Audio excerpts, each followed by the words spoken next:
দর্শক, যেমনটি কিন্তু আপনাদের দেখাচ্ছিলাম, সাম্য হত্যা বিচারের দাবিতে ইন্টারকন্টিনেন্টাল এবং শাহবাগে অবস্থান নিয়েছে ছাত্র দলের নেতাকর্মীরা। বৃষ্টিকে উপেক্ষা করে তারা এই যে অবস্থান কর্মসূচি সেটি কিন্তু চালিয়ে যাওয়ার ঘোষণা দিয়েছিল গতকালকে। আজকে সকাল 9টা থেকে বিকাল 5টা পর্যন্ত তারা এই অবরোধ কর্মসূচি পালন করবে, অর্থাৎ শাহবাগ এবং ইন্টারকন্টিনেন্টালের সামনে অবস্থান করবে। আমরা ইতিমধ্যে দেখতে পাচ্ছিলাম 9টার পরপরই অর্থাৎ 10টা নাগাদ তারা এই কর্মসূচি শুরু করেছে। অর্থাৎ সাম্য হত্যা বিচারের দাবিতে তাদের যে অবস্থান কর্মসূচি সেটি কিন্তু চলমান রয়েছে। শাহবাগ মোড় এবং হোটেল ইন্টারকন্টিনেন্টালের যে মোড়টি রয়েছেন সেই মোড়ে কিন্তু অবস্থান করছেন তারা। আমরা দেখতে পাচ্ছি হোটেল ইন্টারকন্টিনেন্টালের যে মোড়টি রয়েছেন সেই মোড়ে ছাত্র দলের যে সাধারণ সম্পাদক রয়েছেন তিনি কিন্তু উপস্থিত রয়েছেন। আমরা আপনাদেরকে দেখানোর চেষ্টা করছি।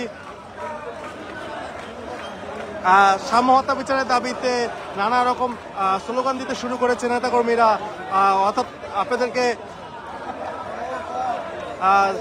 সবশেষ অবস্থানটি দেখাচ্ছিলাম, পুলিশের যে অবস্থানটি অর্থাৎ প্রধান উপদেষ্টার বাসভবনের প্রবেশ মুখে যে অবস্থানটি সেটি দেখানোর চেষ্টা করছি। এবং কঠোর অবস্থানে রয়েছে পুলিশ, অর্থাৎ যাতে কেউ প্রধান উপদেষ্টার বাসভবনের দিকে প্রবেশ করতে না পারে সেজন্য মূলত এমন একটি আয়োজন করেছে। পুলিশের পক্ষ থেকে কঠোর অবস্থান জারি করা হয়েছে। আমরা দেখতে পাচ্ছি ভিতরে যে অবস্থানটি সেটি দেখার চেষ্টা করছি। এদিকে হোটেল ইন্টারকন্টিনেন্টাল, শাহবাগ, কাকরাইল মোড় অবরোধের কারণে ঢাকায় তীব্র যানজটটি সেটি কিন্তু সৃষ্টি হয়েছে।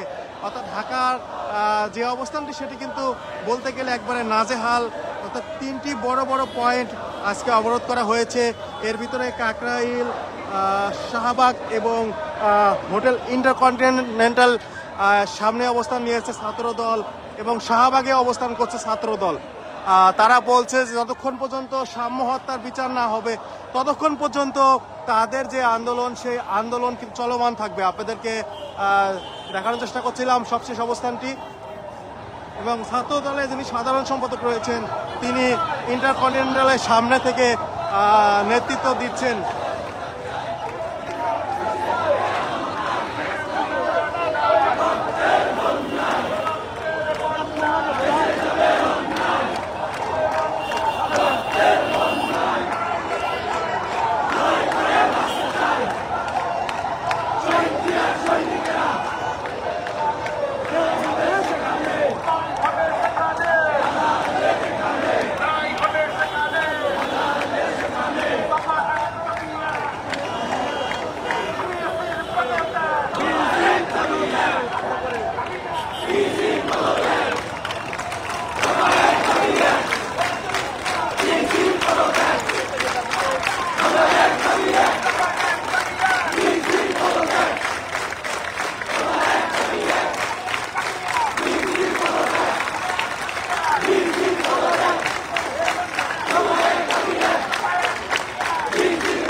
দর্শক, আপনাদের কিন্তু দেখানোর চেষ্টা করছিলাম নানা রকম স্লোগান দিচ্ছে ছাত্র দলের পক্ষ থেকে।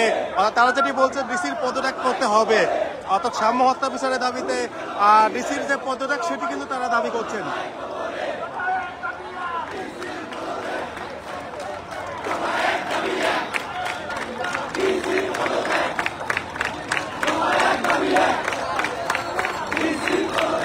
তারা যেটি বলছে যে ভিসির পদত্যাগ করতে হবে,